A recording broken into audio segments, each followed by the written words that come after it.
News Odisha live Puri channel रु मानस दास आसन देखिबा आजिर मुख्य खबर खबर चटापटरे आपन को स्वागत। अल्पके बर्तिले 50 रु अधिक यात्रा कलाकार अधा ओलटा स्थिति रे झुली रही यात्रापाटी बस पुरी निमापड़ा नुआसंथ बरंगा मुख्य रास्तार नुआसंथ केनाल बंध पाखरे होईची अघटन अधा झुला अवस्था अटकी रही यात्रा राजनंदिनी बस बस रे थिले 50 रु अधिक कलाकार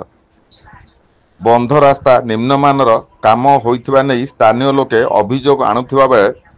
आउ अनेक किछि लोक ड्राइवर उपर दोष नदिथिबार देखिबाकू मिलिछि। ड्राइवर मदपान करी गाड़ी चलाइबारु एहीपरि अघटन घटुछि बोली किछि स्थानीय लोक निजर मत पोषण करिथिबार देखिबाकू मिलिछि। अल्पके बर्तिले 50 रु अधिक कलाकार पुरीरु Satyabadi Abhay Kumar Parida report news Odisha live Puri. कौन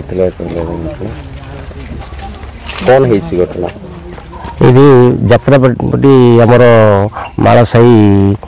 रु फेरुला यात्रा सारिकी ये गोटे अटो को साइड देवा भितर बंधरे ये दुर्घटनाग्रस्त रास्ता ओसार कम हो घटना घटी 60 जन लोक थे से सब ओल्लैकरी अपेक्षा कर गोटे रस्सी मध्यम बस टाक अटक दि रोडिया गछरे जन लोक बेस होइला आज्ञा नुआगाँव माइनर रे यात्रापटी मालसाही नाच पड़ा से गाड़ी आसा भितर रास्ता अनवसर रास्ता ये गाड़ी खसीगला गोटे पट को खसी जापर से गाड़ी आ भारसाम्य तार रखिपारानी पड़ा भितर 2 जन 3 जन लोक बेहोश होगले ये गोटे नड़िया गछरे बंधा होकरी रसी अटका बस तेणु सरकार या दायी हाँपाई आ कंट्राक्टर दायी आप तुरंत या विचार कर रास्ता को पुनरुद्धार करूँ आमर ये हूँ 60 जन लोक थे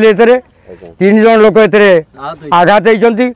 बेहोश हो जाती मेडिकल जाइछन्ति।